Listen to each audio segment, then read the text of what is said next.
Welcome. Welcome to Georgia Poetry Society's Words from the Heart, celebrating mothers. A big thank you to Stonecrest Library and Mr. Michael Strong for sponsoring this event. My name is Rose Mincy, and I'm so excited to bring you this awesome experience of poetic expressions, honoring mothers. We have a great show in store, but first, let me say, if you're not already a member, then the doors are wide open. You can go to our website at www.georgiapoetrysociety.org and click membership. We would love to have you. And please follow us on Instagram and Facebook. Okay, let's get started. I think I'll start the show with one poem.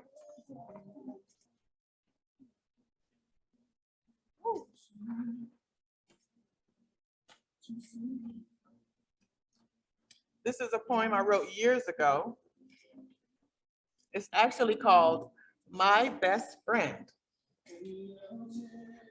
Your warm smile and gentle touch. These are the things that mean so much. Words of wisdom constantly flowing, giving us strength and helping me to grow. When the world gets tough, I turn to you to protect and guide me with a love that's true. I know I should say this again and again. Mother, I love you. You are my best friend. As I mentioned, we do have an awesome lineup for you. We have some great local poets, as well as a poet from Savannah. So he's going to be joining us as well. But let me get started and introduce to you our lead poet, Lady V the Poet.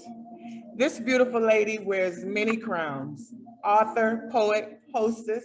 She's a proud co-owner of Art Out Loud Creative Space, Allen Poole Studios in Metro Atlanta. Join thousands of others and follow her open mic and writing workshops on Facebook and on Instagram at Art Out Loud ATL. Please give it up for Lady V the Poet. Yay!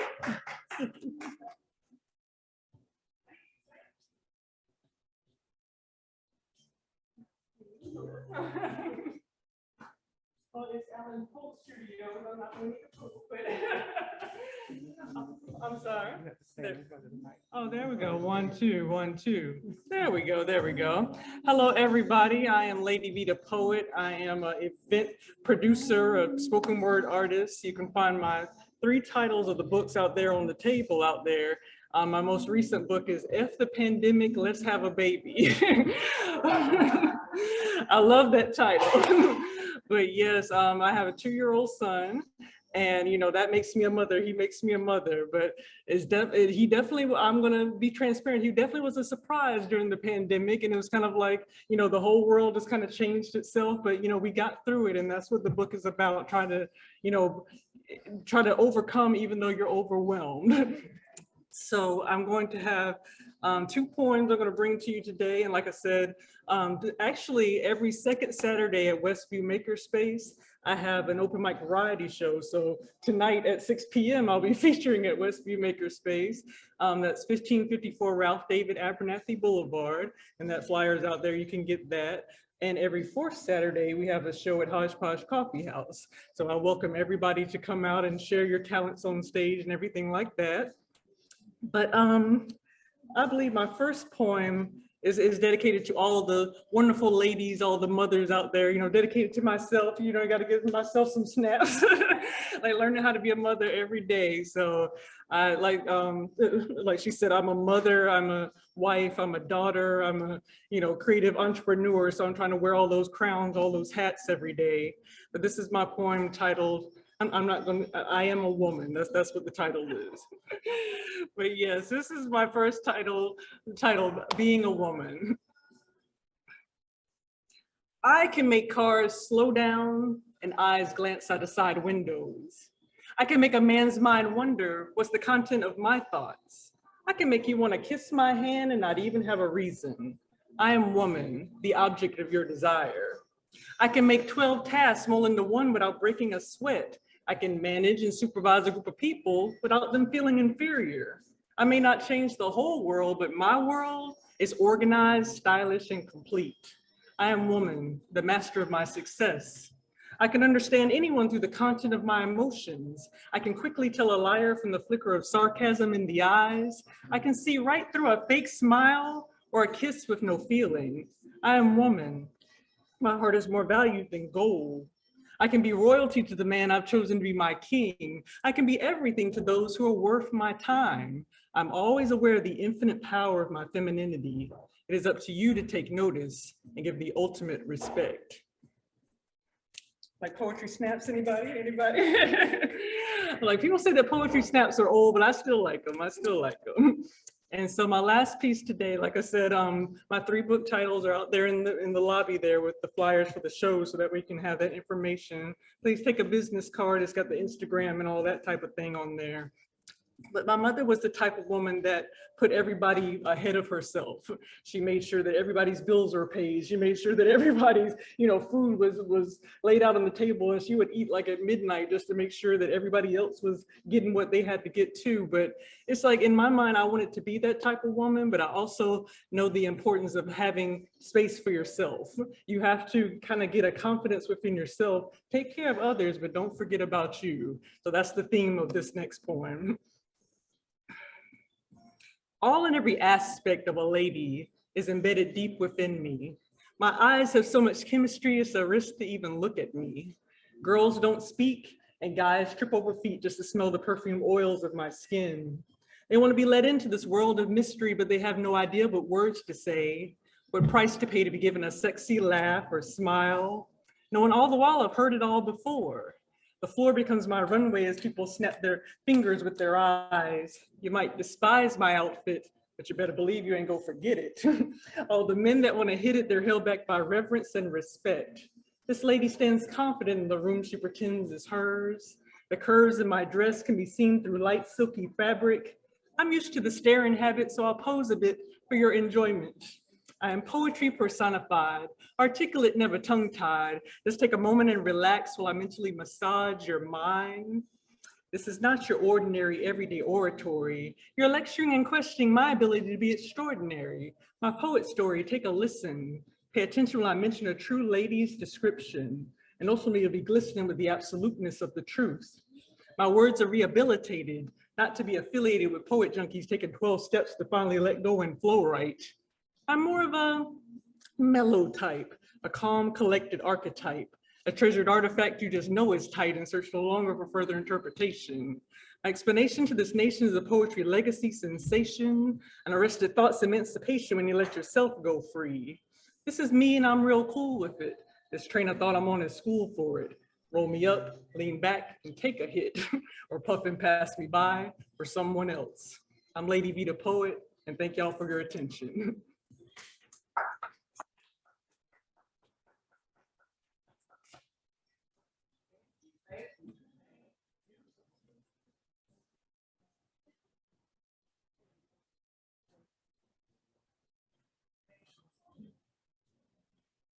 Thank you, Lady V the Poet. Awesome presentation. We love it. So don't forget to follow her on Instagram and on Facebook.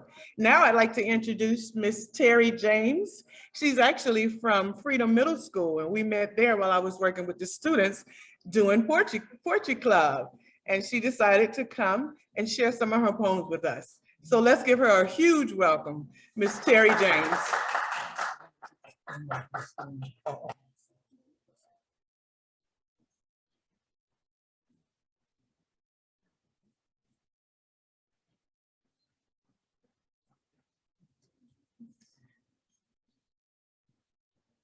Good afternoon, everybody. Again, my name is Terry James, and I was invited by Miss Rose.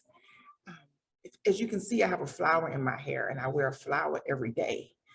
And when I met her, she told me her name was Rose, and I wear roses in my hair too. So there was an instant connection. I see her coming into the building, and I stopped her to ask her what her name was. And that was a wrap after that. We became instant friends, and that's why I'm here. She gave me the opportunity to come. This is my birthday weekend. My birthday was yesterday. And I said, this is gonna be a 2-for-1 weekend for me. I want to celebrate life, my life, because my inhales and my exhales have met once again, and I'm breathing, and I'm grateful to be here. And also I'm here to celebrate my mother, our mother, because my sister is sitting in the audience. One of my 7 sisters are here, and I have 4 brothers as well. So I'm representing my crew all over the United States. So I brought a picture to show you of my mother. I know I'm here to talk about her, but it's kind of hard to envision the person you're talking about without seeing a picture of them. So I'm going to see if I can position this perfectly on the Zoom so that you can see, you could tell me if you see her or not. Okay, that's my mom in the pink, and that's her baby girl, her precious, her sugarfoot, her everything. One of her everything. She had 12 children. So I'm one of those that she calls her loves. And I just wanted to show the picture of Penny Ann James. That's my mother. Okay. So let me tell you a little bit about my mother. My mother, even though she was 5'5", when she spoke, she was 7 feet. So we knew that we had to get somewhere and sit down when it was time for my mom to chastise us for something that we may have done that was to her displeasing. But my mother loved her family. Even in heaven, she's still loving on us, because now when I walk around, I look on the ground and I find all these pennies everywhere, no matter where I'm walking. And with my mother's name being Penny, I hurriedly scoop them up. I don't walk over pennies. I don't walk over money, period. But pennies, because my mother's name is Penny. So every time I see a penny, I just look up into heaven and I said, Mama, are you following me around? And I'll just call them pennies from heaven, pennies approval. Maybe she saw me do something that was pleasing to her and the Lord, and she just wanted to toss a penny down to say, well done, my sweetheart, well done. So I just scooped them all up. So I have a whole bunch of pennies. My mother passed away during COVID. I'm a school teacher, as Miss Rose has mentioned. And the backstory very quickly, COVID was a blessing and a curse. Okay, you lost people. You discovered new jobs. You discovered things about yourselves. Being a teacher, when we went to the virtual setting, we had to teach from home. So have computer, we'll travel. So I had a computer, I traveled home to teach in my mother's den. And my mother always told me that she wanted me to be a teacher. And I said, no, just because mother wanted you to do it, that's probably why I didn't do it. Because when mothers want you to do something, we probably look the other way. And I think I did that a little too long. And I realized that my passion was still there to teach. So at 48, I decided to change my whole life around and went into the educational field. And my very first year of teaching, first I started off as a para, and then I got my first teaching job and went back to school. And then my first teaching job in 2019 ended in a pandemic. Who would have thought that my very first job will end in a pandemic? March, the middle of March is when we had our last teacher work day. But it sent me home to start my new school year. And my mom, I'll always check on her in between breaks. Whenever I had the kids on a break, lunch break, I would go check on my mother. And then this particular time I checked on her, she wasn't herself.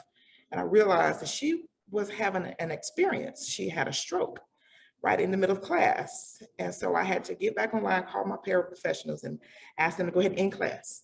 And I said to myself, okay, what do I do? So I did what I had to do as a loving daughter. And I could have said that, hey, why did this happen? But I learned to have not only memories of my mother, but I now have good mornings, not just the simple MORNINGS. I have the MOURNIGNS, the good mornings, the thoughtfulness that she always showed upon her family, the love, the memories. And I said, you know what? I'm going to take grief and turn it around and just practice having grateful memories and not allowing grief to steal my grateful thoughts of my mother. So I'm grateful to have been at home because she was able to hear me teach, something she always wanted me to do since high school. So COVID, I know that you came into our worlds and just shook it up, but you shook it up in some ways that will always be memorable for me and for others. So here's some a poem that I wrote for my mother during her funeral in 2020. It is to our loving mother, Penny Ann James. Mom, you've been called home to glory where you faithfully belong. We know you're in heaven singing your favorite song. That was a day that the Lord had made. We stood and cried at the spot where you laid. As each tear rolled down our face, precious memories of you came to take their place. You will forever be a shining star in the lives of many. You will always be known as Mama and Mrs. Penny. You always told us to never give up. Look to God, He's the one who fills our cup. We'll continue rejoicing as we celebrate your life. You will always be remembered as a loving mother and wife. Your body's gone, but your love is still here. In our hearts is where we will keep you near. Our loss can't be compared to what you have gained. Our unwavering love can never be fully explained. You have reached your eternal resting place. We will wait our turn to see your lovely face. When we wake up in the dawn to the dawning of a brand new day, we will thank the Lord for sending such a lovely mother our way. To all the mothers there, to all who are listening, make the time work for you. Your presence is what's important.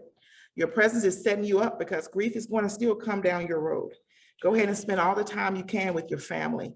Create those memories, chase memories, create the memories. And when grief comes, hopefully it won't be as devastating as we sometimes see it can be. So thank you so much for this moment, Ms. Rose, and you all have a happy Mother's Day. Thank you. Thank you. Thank you.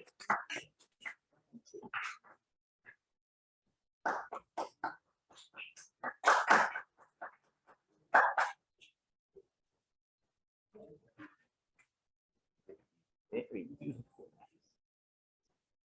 Okay, let's continue.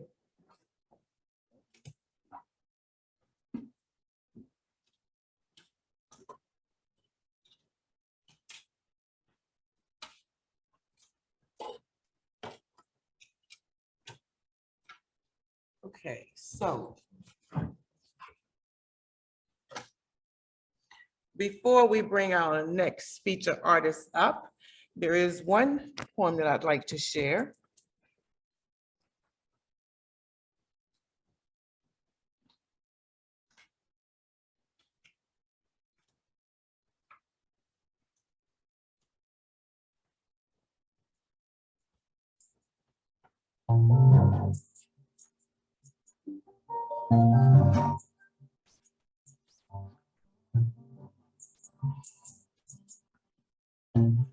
Mother, I feel your love growing year after year. If it were not for your love, I wouldn't be here. You've held my hand and wiped the tears from my face. In your loving arms, I find a safe and gentle place. You taught me to love myself and you, and to always hold on to what I know is true.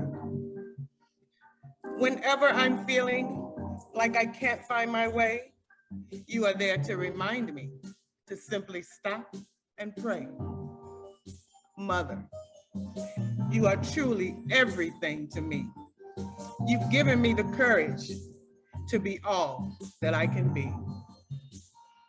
I know now that I can make it on my own and that I'm still your baby, no matter how much I've grown. I finally appreciate all the lessons you shared because I realize they show just how much you care. So with all my heart and with all my love, I really, really want to say, I love you, Mother, today and every day. Thank you.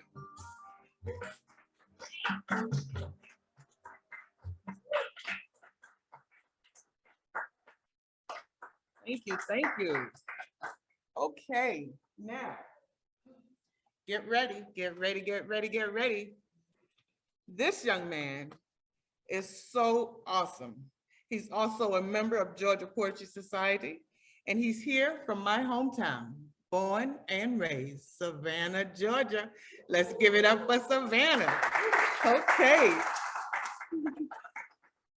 He is an award-winning artist, educator, community organizer. He has been nationally recognized for his work in Georgia's performing arts community, curating creative experiences that entertain, uplift, educate, and inspire a multicultural conversations. So without further ado, Mr. Marquise L. Williams. Yay, yay, yay.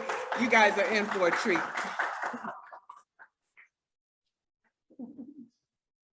Everybody doing good today? Yeah. Y'all can make some noise. Putting together this amazing event. It's a privilege to be here. Hello, virtual world. Like she said, my name is Marquise Williams. I am right now based in Savannah, Georgia. So it's a privilege to be here with you all today. I literally just got off the road to get here. So it was a nice little 4-hour ride and almost fell asleep. But I made it. So it's really cool to be here, like I said, and I'm gonna do a few poems for us. But before we get into that, I just want to make sure we warm the room up and everything else like that. How many of us ever been to a poetry open mic before? All right, cool. So we know how to kind of operate a little bit. So we just gonna kind of go through it of ways of just giving energy today. So real quick, let me just see everybody snap your fingers. Do your step, and you could do it all by yourself. Let me see you do it. Hey, there we go. Who did? This all right, these are my people. All right. Cool. Next up, everybody clap your hands. All right. Next up, stump your feet. All right. I need you to go, woo! All right. So all of these things y'all can do to show some love. If I say anything that y'all like, or if I say anything that resonates with you or anything else like that, y'all give me some energy. Y'all don't have to sit there and be quiet like Love Jones, where you just sitting and they playing jazz music and you just like, oh man, that's so deep. We ain't got to do all of that. Y'all, we can make some noise and show some love and everything. So to start it off, I'm first of all, shout out to my mom who is in the audience. Wanted to bring her through. She's currently in this area, so anytime I do shows in the Atlanta area, I'm always inviting her out. So it's definitely a privilege to have her here. So y'all give her another round of applause. So these first couple of poems I'm gonna do for y'all, they're actually haikus. So they're really short. They're just based off of the haiku format, which is 5-7-5. All right, so a haiku poem is a 3-line poem with 5 syllables on the first line, 7 syllables on the second line, and 5 syllables on the last line. And usually it's about nature, but this time I'm doing, the topics are more so based upon women and motherhood and different things like that. So if they're really short, so if y'all want to, y'all can clap after them, y'all can snap, or if it just resonates with you, y'all can just make some noise. So here's the first one. Thank you. Yes, you can do all of that. Do all of that. All right. Unpopular thought. You don't have to birth a child to be a mother. Amen. The first poem. All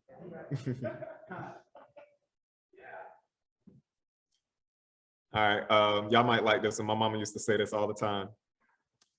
If you only knew your schoolwork like them lyrics, you would be passing. Mama inspired that one. All right.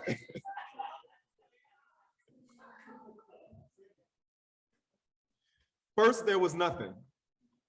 Then a brave woman showed up and birthed a whole world. That's the first one. Most disrespected, taken for granted daily, you deserve flowers.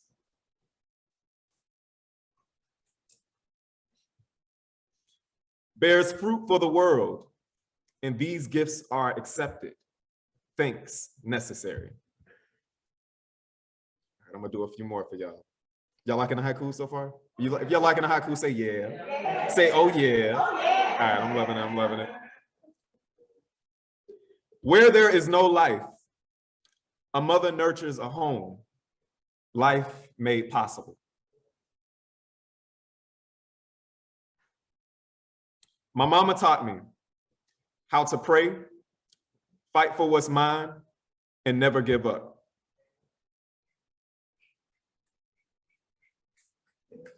This one's a little cliche. I know we heard this one before. There is a saying, behind the greatest of men are greater women. Yes, yes. Mhm. All right, I'm gonna do one more for us. Sometimes without thought, muscle memory kicks in and a mom saves a life.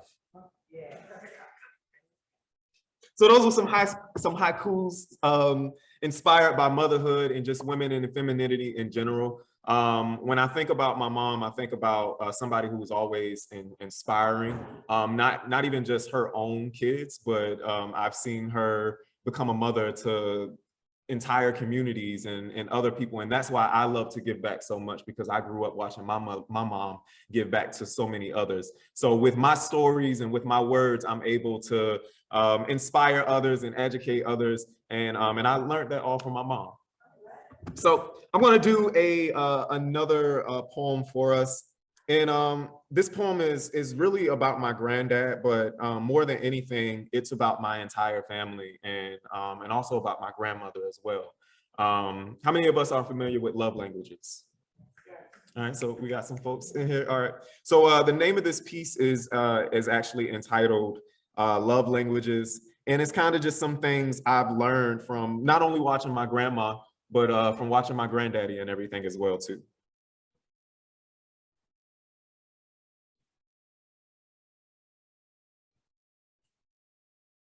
Sorry, y'all, I'm trying to find the poem. This one's a long one. I should have it memorized by now, but I don't. All right, here we go.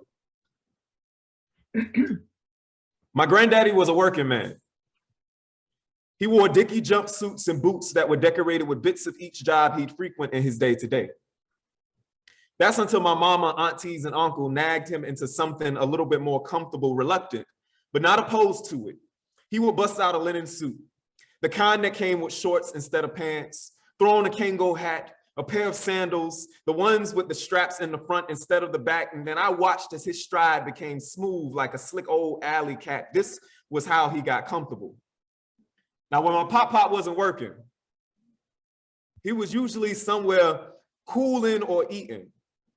He was, especially on really nice days, you could find him on some street literally across town, going somewhere and coming from everywhere. But somehow, right before the sun would start to set, he was already rooted on the porch with a big old bag of pecans, probably a hidden stash he'd recovered from previously collecting his bounty from the 2 pecan trees he and my granny planted in the yard. They would say this was way before you were even thought of. But I would often find him there, whistling at the birds as they joyfully snatched blackberries from the vines coiling around the diamonds of the wire fence. He was right there, shucking empty shells at them, chanting loudly, "Y'all better save some for me," cracking more pecans in his palms with flesh as hard as steel drums. The whole family knew where to find him at this time. Enjoying cadences of crickets and cicadas. Like them, he was present and hidden, intently waiting for the sky to change colors and enjoying his slice of patio peace. A home away from home, since every room in his home was currently filled with little human screams, hard-working women chatting while rolling greens, and men jumping to old jump shots on the TV screen, and he was sitting right there, quiet and content, was happy staying behind the scenes. Now, when you spoke to him, his mind would land and his pupils would finally focus on you. His eyes would grow wide and tiny moons inside of his irises would reveal themselves. You were now locked inside his planetary gaze. His gravity would pull at your innermost thoughts, making it easy to give up anything you were hoarding. And y'all, I gave up quickly and finally let go. And I said, Pop, Mama said to come ask you if I can get a few dollars to go to the Thrill Lady for after we finish dinner. Y'all know what thrills are, right? Some people, we call them ice cups. Oh. Syrup, and it's almost like Kool-Aid, but you freeze it. And yeah, like frozen ices, but in Savannah, we call them thrills. Yep. Look, history lesson, yeah. With one swift hand tilt, he would spew out a foreign language, definitely made up, right before giving you a pecan, a $5 bill, and a funny look that told you to stay safe. I would nod my head, overstanding his request, and thanked him before walking away, now determined to crack that pecan in my hand. At the time, $5 was just enough to get me, my sisters, my cousin some thrills. Plus, I would have just enough left over to get a 5-cent bag of Chewies just for me. And if I played my cards right, I would still have some money to take home just for me. After all, this was the whole reason why he worked, and he had no reason telling us why he worked. It was how he showed love. He was a lanky 6'3" brown-skinned version of me. You would see him sneaking around the corner, checking his left and his right before sliding over to a pot with steam seeping from underneath a vibrating top. Then here comes my granny just in time. Don't you touch my damn pot. And he replies, shit, I thought you got lost in here. Y'all, it was like a scene from an anime. Streams of color cued dramatic music from invisible speakers, and with the quickest reflexes, my granny lifts up a large metal spoon ready from the stove, ready to stir up the situation, and targets the top of his Kango hat. And he, knowing he was asking for it, quickly retracts his head and raises his hand in gentle defense before smoothly ducking off in just enough time. Now, by this time, my granny has had it and she lets out, "You better get out of my kitchen." And he responds with the same reflexes my granny used to pick up that spoon. "I'm hungry, and God knows my heart." It was his signature phrase he would quote anytime after being judged for expressing himself with colorful words. He would then retreat to another known spots, a brown lazy boy that you could plug into the wall that nobody else was able to sit in. Now relaxed, and just as the wrestling pre-show starts to wrap up, you hear my granny say, "How many pieces of cornbread you want?" The moons in my pop-pop's eyes would shine bright again upon hearing this scripture read from his wife's lips, probably borrowing more light from the same place that warmed the room when he was laughing and joking around. He is the first to get his plate. Then the kids, the uncles, the aunties, and y'all, my granny would finally sit down just to watch everybody else eat. And before I knew it, I had learned to speak a language that is reluctant to take off its boots because there is always work to be done for the ones that you love, a language that knows how to set aside time to find peace, a language that isn't afraid to fight off the birds that will joyfully snatch at all the things in your life that are sweet, a language that teaches you how to get comfortable but never too comfortable. I have learned to speak a language that is filled only after it has successfully filled vacant tummies riding from a lack of nutrients. A language that will pop you on your hand if you ain't patient while God is cooking up your blessing. A language that will feed you. A language that will work for you. And please don't confuse what this is. I am not up here reading a poem. I am practicing writing psalms in my love language with palms still not quite strong enough to crack a pecan, but still willing to do the work. And just know that when life gets hard, I can't promise that I too won't use some colorful words, but it's fine. Because I learned from my pop and I learned from my granny that God knows my heart. Thank y'all. Like I said, I definitely appreciate y'all for giving me the space to share my stories with you all and to share my poetry. Again, my name is Marquise Williams, and I'm based out of the Savannah area. Y'all can follow me on social medias at Hear Key Speak. That's Hear like you hear me speaking, H-E-A-R, Keys, Q-U-I-C-E, Speak, like I'm speaking to you. So Hear Key Speak. Y'all can look me up on all social media platforms, and it's a pleasure to be here with y'all today. Thank y'all.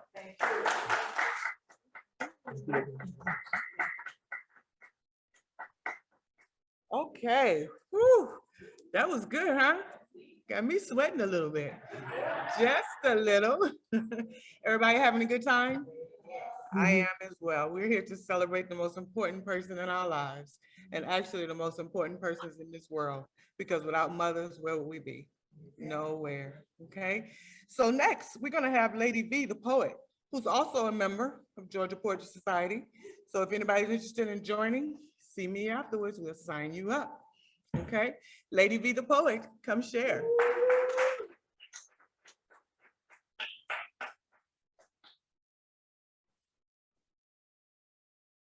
Thank you.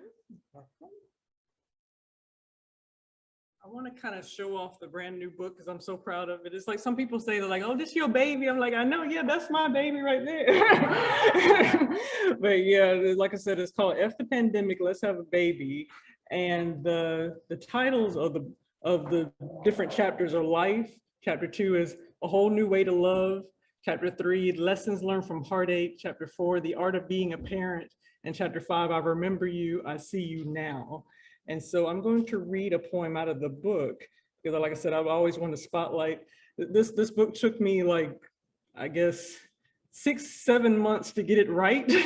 Like, no, the font isn't right. No, the pictures aren't right. No, it's like you want to make sure that everything is so perfect in the book, but you know, you always want to like showcase everything that you want to say, but there's always nothing you can say in like 50 pages. It's like you want to have 150 pages to say everything that you want to say. But this is poem 29 and it's called Mommy's Voice. When you cry, the whole world stops. Your eyebrows get low, your head droops down, a whirlwind of angry tornado builds up inside. You stand there with tears streaming down both eyes, then you wait for the comfort of anyone's arms to dispel the fear, to melt the pain, real or imaginary. It all goes away. I wonder why that doesn't work for me. Mommies can't have meltdowns. Sometimes the mother's voices yell violently thrown across the room, but sounds like white noise static as a child would cry until my eyes turn red to evoke sympathy from anyone. When no one came, I gave up to finally drift off to sleep. No hug ever came, no answers, no solutions. Is this the same thing? When my emotions take over, I'm insulted and told to concrete my heart. If I'm upset, the baby is upset. So that means I can never be upset, ever. How convenient for you that I must act as if everything is perfect all the time. My voice still exists. My voice is valuable. When I speak on stages with microphones and wires, attention is grabbed. My emotions are applauded. People's lives are changed from the words of my lips. I will not disappear. I will never be silent. Thank you.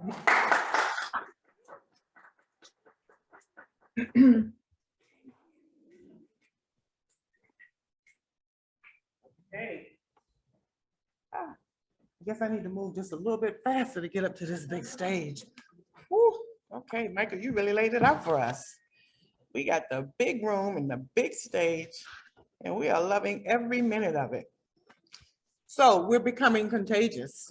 There's a young lady in the audience that is willing to come up and share one of her poems.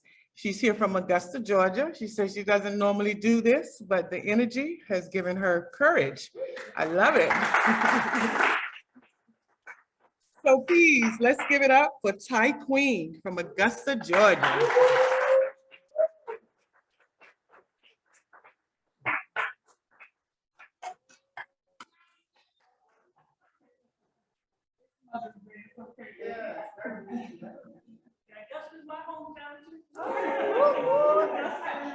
I felt it. I felt the energy. No, I'm kidding. Hi everyone. My name is Ty Queen. Yeah, I am extremely nervous, but I am the outspoken one out of the 4 blessings from my mother. I would like to say anyway, but you know, that middle child, they always have that syndrome going on. I'm sorry for coming up here, like, you know, I came in here on a mission, you guys, to take a test for a job opportunity that I was presented, and by the grace of God, I got it. But, and my daughter and my son, they asked me all the time, can we go to the library?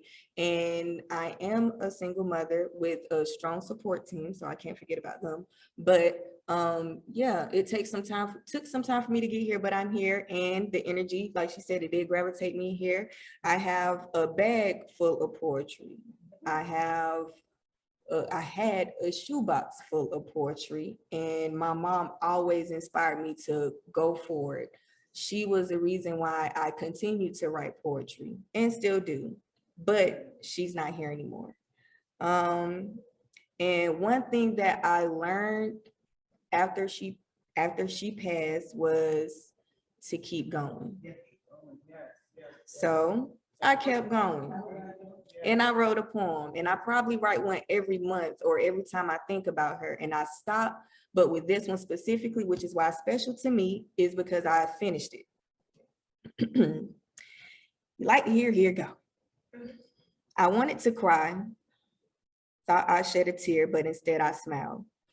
One of your favorite holidays of the year, and you're not here, is different. The feeling that I'm feeling is different. The love that I'm ensuring is oh so different. Things are changing and people are leaving. Everything is changing and it's hard to think straight. At times I wonder, when will my time come?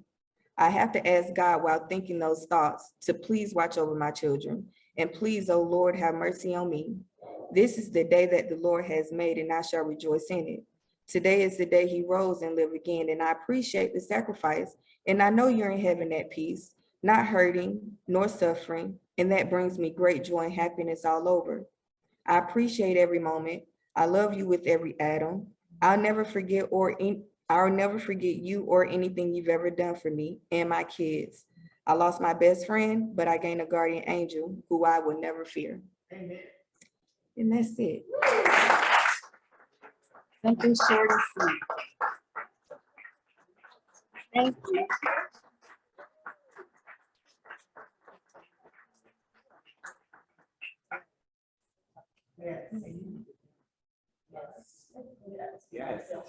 Fantastic. Yes.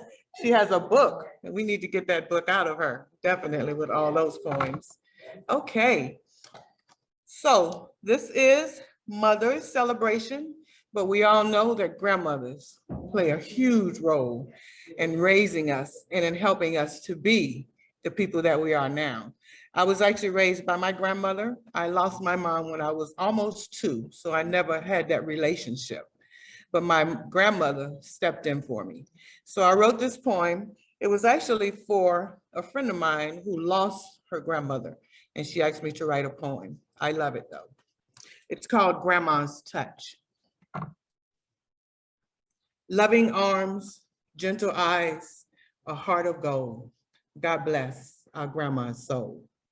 Words of wisdom constantly flowed, keeping us in line and helping us to grow. Hands that were soft but worked too hard, preparing meals or busy in the yard. Strong shoulders for us to cry on, a warm lap for her babies to lie on. Who would comfort us now? Grandma is gone.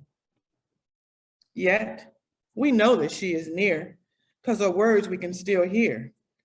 Girl, fix your top. Boy, stand up straight, and you better make sure you clean your plate. Grandma, grandma, our hearts cry out. Grandma, grandma, hear us shout. We will never forget you. We love you too much. We will always remember your tender touch. Thank you. Okay, so we're gonna take a little break now, just maybe a little 10-minute break so we can go to the bathroom or whatever you need to do. I don't even know if I was supposed to say that on the recording. But I did. So take a break. Welcome back. We all had a break, much needed. I needed some water, dry throat. Okay, so the library is actually bringing us members, future members. That's what I'm gonna say. Think Positive Day, right? And we have Dee that came to the library and heard about what was going on. And she has a few poems that she wants to share. And we're gonna make sure that she's a future member of Georgia Poetry Society, because that's what I do. Sign them up, quick, fast, and in a hurry. Okay, yes, okay. So please give Dee a big welcome. Hey, hey, hey. Thank you, Dee.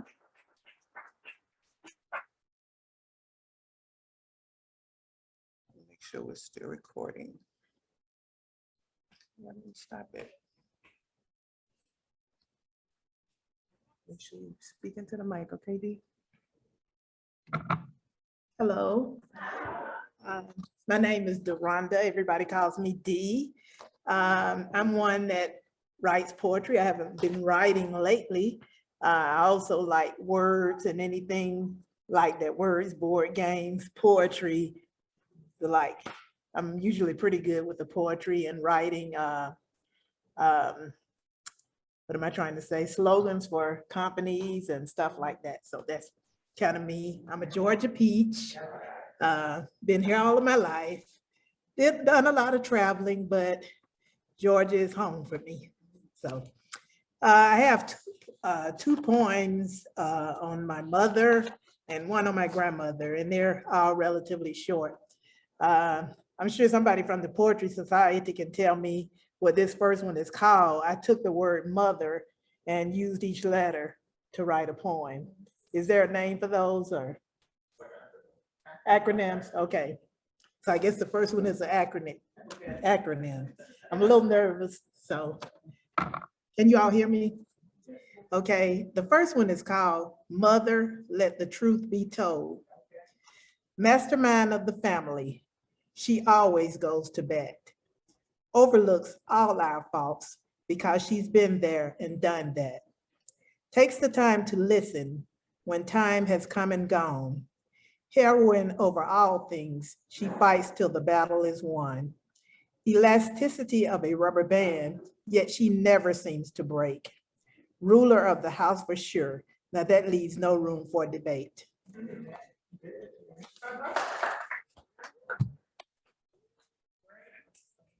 This second poem I wrote for my mom after I lost her. I read this at her funeral, or I put it, it was in her funeral program. And it's called Like a Flower. Like a flower, you were once here. You showed your beauty and spread your fragrant nature to all who crossed your path. You stood out above all of the other flowers in the garden and made a difference in the lives of many people. Now that you have withered away, we only have memories of the way you were. We will keep those memories in our hearts and never let them go. And like a perennial, we know that you are still here and that we will see you blossom again one day.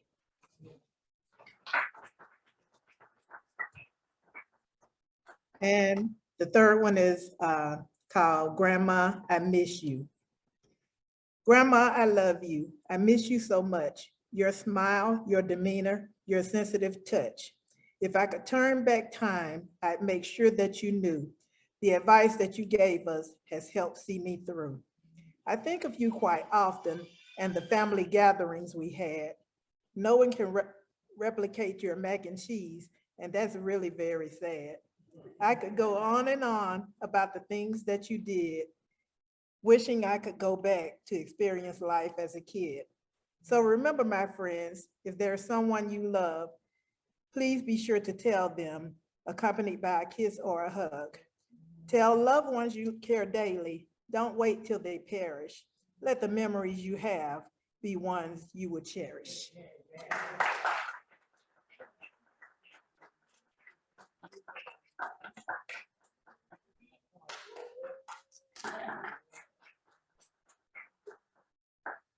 Okay, we're having a great time celebrating mothers, fantastically, poetically, from the heart, words from the heart to celebrate mothers. Georgia Poetry Society is doing big things, and today just the beginning of what we have in store for you guys. Okay, so we're gonna bring up Mr. Marquise. He's got a few more of his delightful, tasteful poets that he wants to share.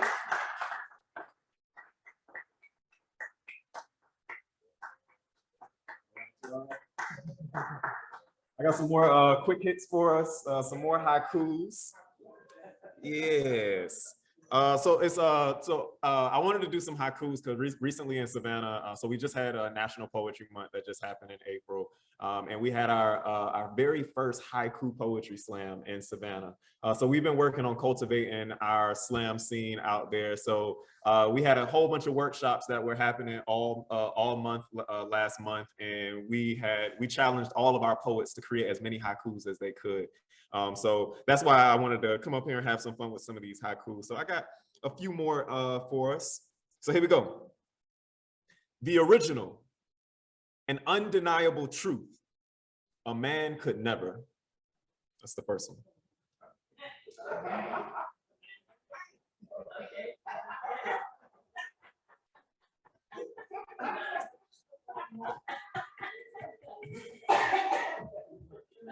All right. So this next one, I recently did an event at Savannah State University, which is Savannah's HBCU.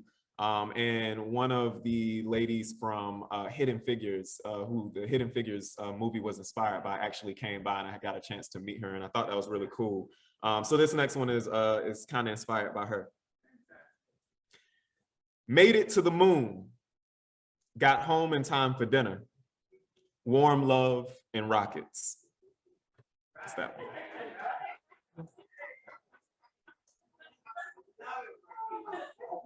Right. Got another one for us. I stand here today because a woman believed that a seed could grow.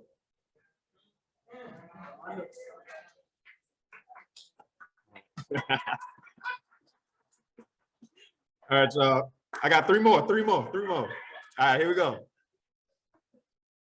So this is a message to all our mothers and all of our ladies.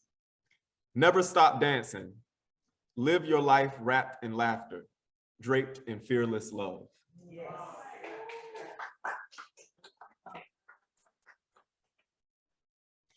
If you didn't know, you are an act of freedom, a stage play of hope.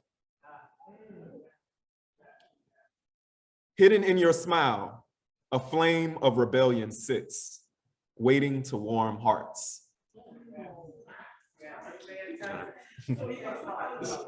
Say it again. Look, I need to, right?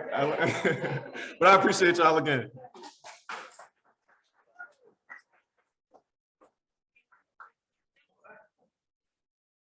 Okay, so I have goodies. Okay. For Mother's Day, I went out and I bought roses, of course. There would be roses. Wonder why I bought roses. I don't know. Hey, I have no idea. Okay, all right. And Georgia Poetry Society wants to give you a little chocolate. Okay, so Michael was kind enough, I had such a busy day today that Michael was kind enough to make these bags for me. So yes, so we have goodies to give out. So don't leave before you get yours. Okay, definitely those roses, because you know where they're gonna go if you don't take them, right? Back to my house, back to my house. Okay, so let me just share one. It's funny how we always say we're going to learn stuff by heart, but we never do. And since we are in the city of warriors, the city of Dr. Martin Luther King and Coretta Scott King, and the powers that they had and the movement that they created, I wrote this poem dedicated to Dr. Martin Luther King and Coretta Scott King. And I think it's fitting that we honor them today and honor her today. I'm also a member of SCLC Women, which she started. So let's honor that as well. This one is called Warriors for Peace. Close your eyes and listen to my voice. I'm ready to fight. It is my choice. I'll walk beside you, holding your hand. I am your woman and you are my man. You can lean on me when times get tough. We'll travel the smooth roads and the rough. Our struggles may surely cause us pain. Still we march together in sunshine and rain. I will give you joy in 4 small faces and take you to paradise in secret places. I am strong because I have my faith in you. We will be together forever because our love is true. I never wanted to let you go, though after you were gone, I continued to grow. The lives we touched are now touching me, and I'm here to see what you wanted us to be. Our journey continues day after day, and even when our fight is over, for peace in the world, we will forever pray. So this was from her to him. Thank you.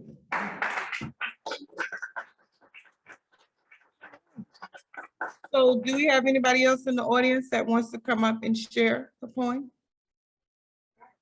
Yes, come on, Dee. Yes, come do that. That's why we're here, to have you express yourself poetically. Okay, where's Michael? And it stood up.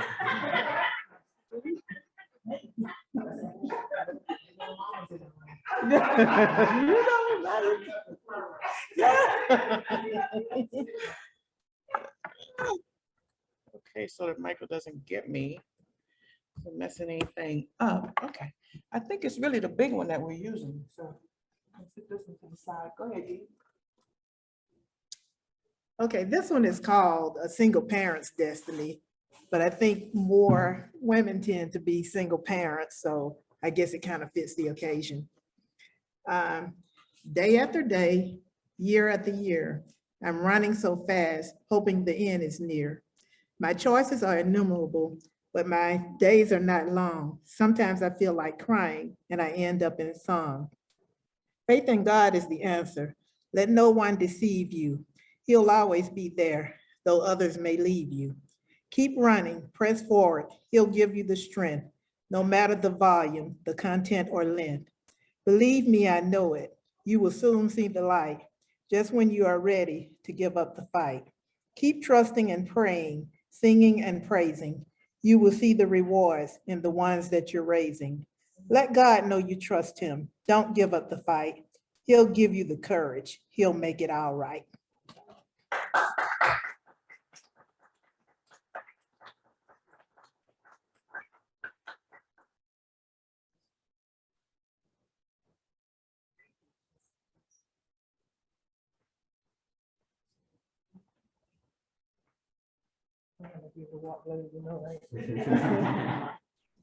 Okay, thank you so much, Dee. Now I'd like to turn it over to Ms. Jill Jennings, who you can see is on our Zoom. And Marquise is gonna help me get you started, Jill, okay? And we're looking forward to you sharing your poetry with us. Jill is also a member of Georgia Poetry Society. She's been with us for years. She's done some fantastic things, and I'll let her tell you a little bit about herself. Well, I'm glad to hear and see so many of you there today. My name is Jill Jennings. I'm a longtime member of the Georgia Poetry Society, about 17 years. I served as the vice president for programs and the treasurer and the president for a little while till they found another one. I'm a former teacher, former journalist, used to teach Latin, and since I retired, I've been teaching adults and teenagers how to write. I set up 4 poetry slams in Lee County, Fort Myers, for the kids next door in a public school, and they just loved it. But then COVID kind of cut it down. And now we're all regrouping. So, ooh, there I am, all big. Okay, you can still hear me? Yes. Great. I have written 3 full-length books, and this one, Dead Man's Flower, I wrote when my mother, my father, my husband, and my great aunt all died in about 18 months. So I didn't know I was writing these poems to get over my grief. That's just what came out. So I'm going to read 3 poems. Most of them are in this book. One day my stepfather called me and said, I want you to come and get Sonny's clothes. My mother's name's Sonny, and go through them. So I just took a bunch of them home. This poem is called Going Through Her Clothes. The cashmere sweaters are flecked with tiny orange dots, as if every day was cafeteria Thursday, tomato soup and grilled cheese. Pullovers, jackets, custom-made silk outfits, some with applique, cardigans with Chinese coin buttons, one-of-a-kind vests from the annual craft show, my mother's clothes, most of which I have never seen before, all put away for the summer, all put away dirty. A few months after her funeral, my dad asked me to go through them. I start with a wrung out washcloth, sponging the crusty bits off a cashmere sweater. After finishing the sixth one, I see a pattern. The right side always has the stains. No way she could reach up with a napkin, her left arm being paralyzed. I take 5 piles of the dirtiest things to the dry cleaners, run loads in the washer, sew on loose buttons, press and fold.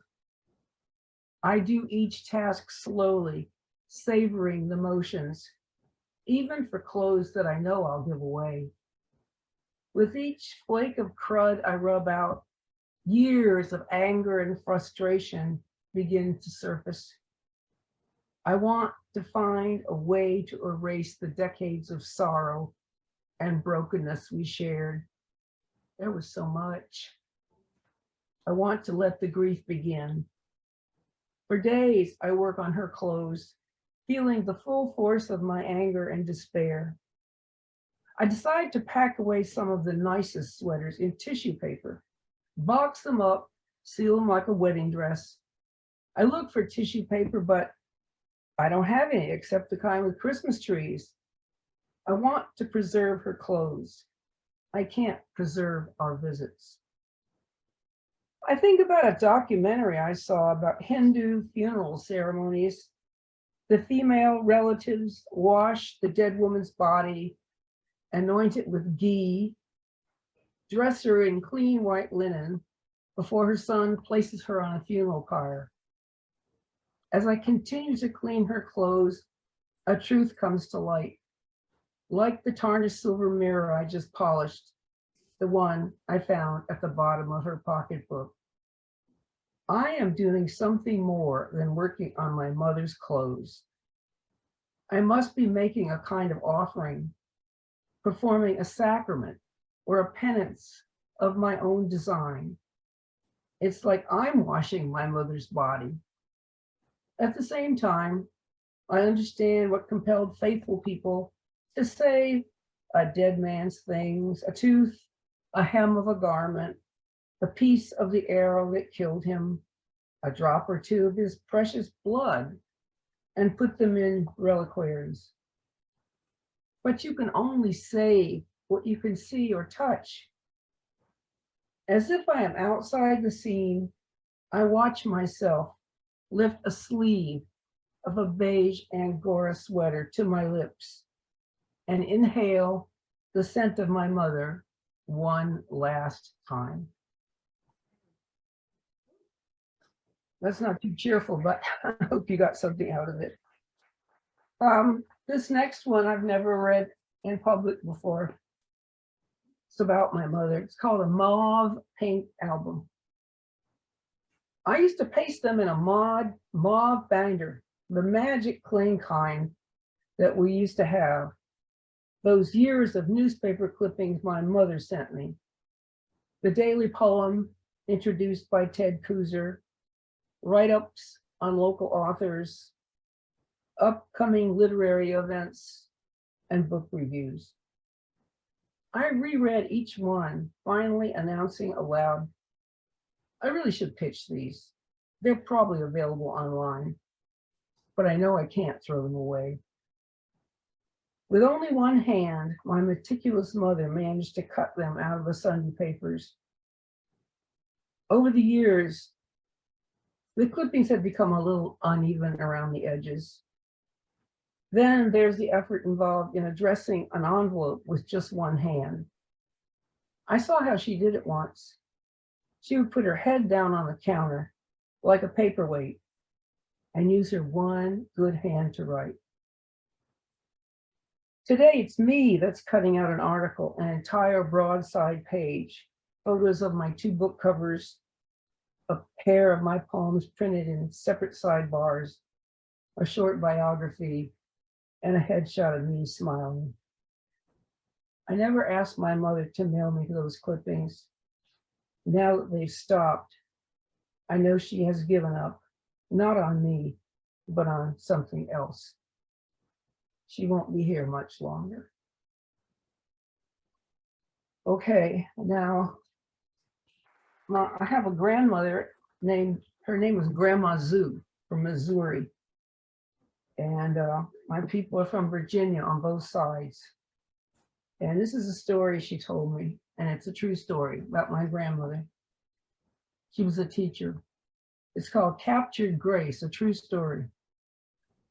It was a late afternoon in April. As she looked up over the tops of heads positioned like stair steps, she saw 2 adult figures at the back of the classroom, both of them with their guns drawn. "Miss, you better come along with us," the taller one said quietly, "and bring your Bible." She dismissed the class. Wide-eyed, they scurried home. Maybe a parent will come looking for me, she thought. As the 3 of them rode west in silence, the bright afternoon sun slanted into their faces, blinding them until they saw spots. Her yellow braids wrapped across her head and looked like a crown of daffodils in the Virginia afternoon. She dared not look either man in the eye. 19 is too young to die, she thought. The buckboard stopped suddenly. The horse knew the way. They had arrived. No one said a word as the men helped her down. Then she saw the reason for her kidnapping. Lying in the clearing was the body of a young man, bloody and motionless. "Oh man, we're fixing to bury our brother, and we'd like you to read some scripture over him before we start digging. We never did learn to read. We tried to get us a preacher to come do it proper, but none of them would come bury an outlaw like ourselves." She took out her Bible and with shaking fingers read the 23rd Psalm and the passage about ashes to ashes and dust to dust. "Let's end with the Lord's Prayer," she said.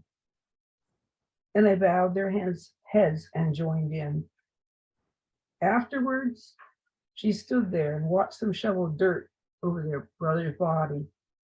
When they finished, they placed a pine board cross in the soft dirt of the mound, paused for a minute with their hats against their chests, and stepped away. "Thank you, ma'am, thank you kindly," the shorter one said, his voice breaking. By then it was dusk. They drove back in silence, leaving her exactly where they had picked her up, at the school. Thank you. True story.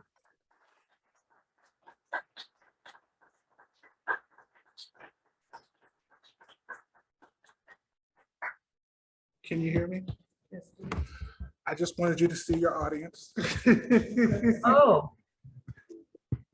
Oh my goodness, I hope y'all could hear me. I tried to use my school teacher voice so you could hear me. That's great. That's great. Y'all, you can't find a better organization than Georgia Poetry Society. I learned so much from them all these years. It's worth it. Just hanging around people who know what they're doing is worth it. Absolutely. Just being there, you will learn so much that you don't know you're learning just by being there. So I would recommend it, really. Fantastic. Thank you so much, Jill. We really enjoyed that. Okay, so now I'd like to turn the stage over to our president, Miss Lucinda Clark. Are you there, Lucinda? Yes, Hi. I trying to How are multi. you? I'm doing well. How are you? Great. Oh, we'd love for you to share something with us. We want to give you a time on the mic. And Lucinda is our president of Georgia Poetry Society. Yes, yes. Hello, everyone. I wanted to just say Happy Mother's Day, first of all, to all the moms out there. And like most moms, we're here multitasking, but I did manage to pull one poem after listening to Lady V and Marquise read.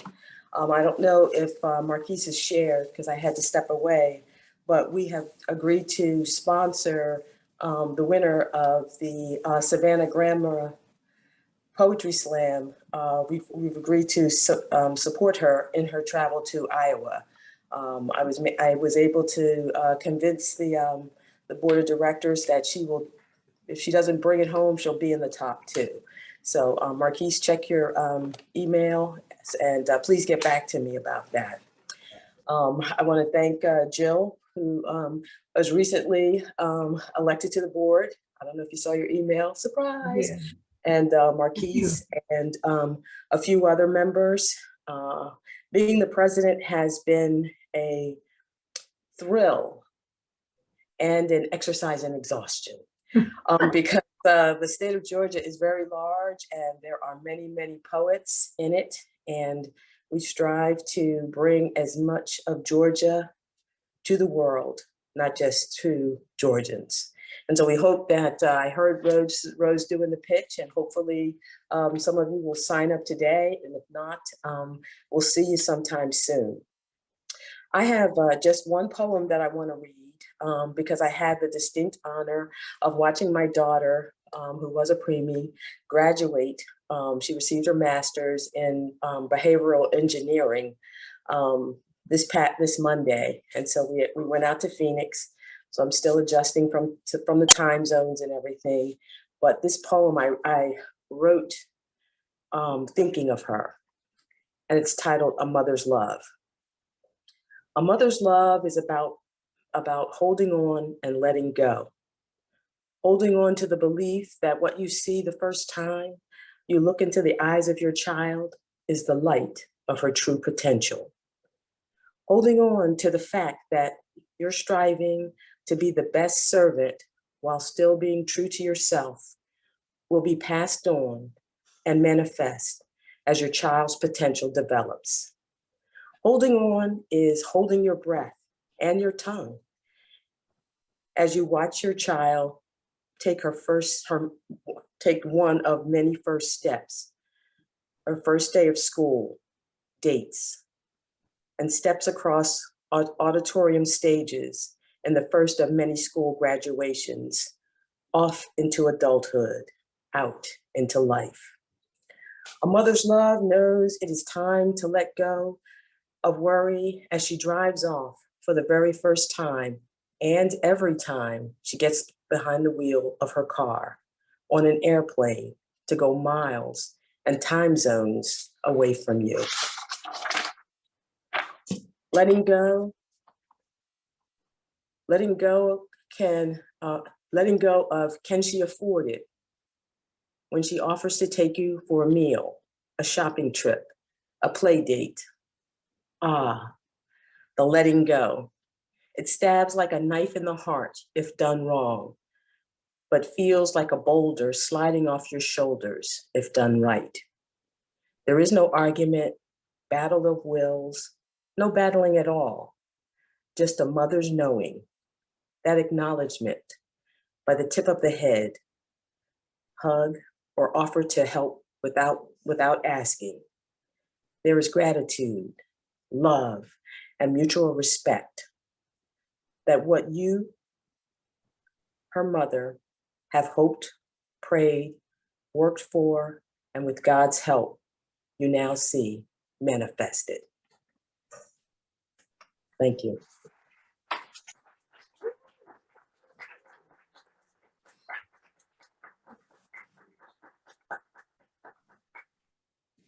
Thank you, Lucinda. Thank you, Rose, for all that you have done as our membership chair. We really appreciate your energy and your hard work, and we look forward to seeing many more stages there in Atlanta.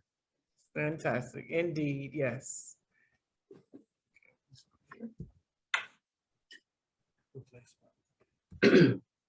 Okay. Now we have the pleasure of having one of our students here. I so much enjoy working with Freedom Middle School in their poetry club. We've been doing some fantastic things. The students have been doing some awesome writing. And one of the students and her family, they're here to support her on this Mother's Day occasion. So please welcome her to the stage. She says she's a little nervous, but let's welcome Julianne. Come on, and she'll pronounce her name right, because I'm probably messing it up.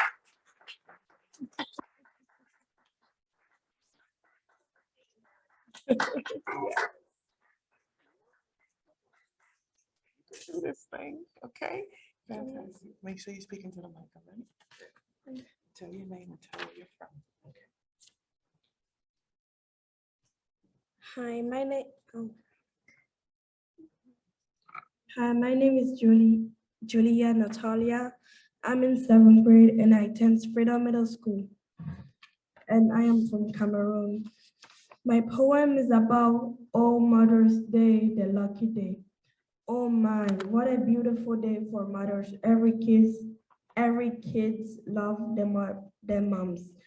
They will help them when they get older to give them more money to help.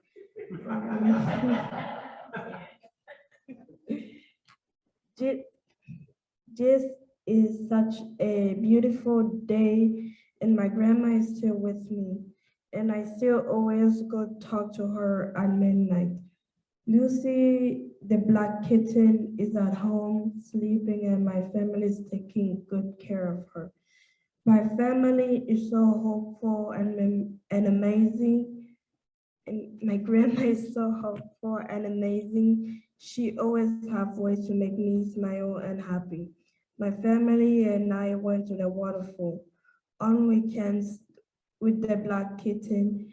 When we all were having fun in the water, I could feel someone tapping me. When I turned around, I noticed that it was Monica. She was my childhood best friend. When I first born, her mom and mine were best friends, and she had to move away because her mom had found a job in a different country, and I was crying for ages nonstop in my room until 2 months. I forgot about it, but now I've been missing her for years, and she's here she's here. I hug her, also cried.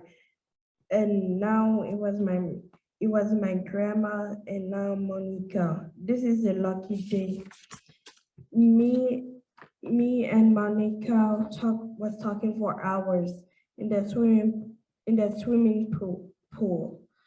But when my family said that it was time to go home, so me and Monica exchanged phone numbers so we can talk more on the phone.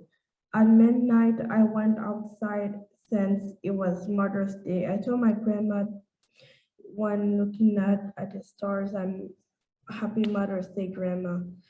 I was missing her so much and she still can be in my heart for live until mine is over. I can sh- I can I can she like I can she feel her cause she always listen and making sure I am safe. The end.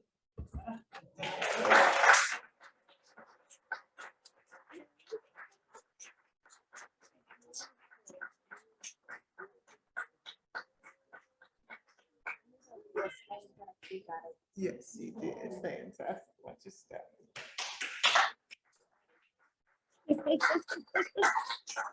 Awesome, awesome, awesome.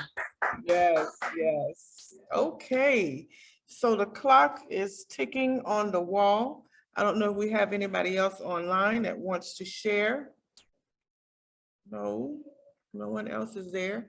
Okay, anybody else want to share before we call it an end? No? Okay. Well, I just want to thank everyone for coming out. I want to thank you for your energy, for your love, because I can feel it all over the place. We're not just loving mothers today, we're loving each other. And that is awesome. So thank you again, Georgia Poetry Society. Thanks you for participating, and we look forward to some new members, right? Right, Marquise? New members, yes. Okay, so we're gonna end this. Thank you so much, Jill, for participating. Thank you, Lucinda. You're doing a fantastic job. Keep that up. And I'm gonna stick around, okay? So you'll see more of me. Thank you.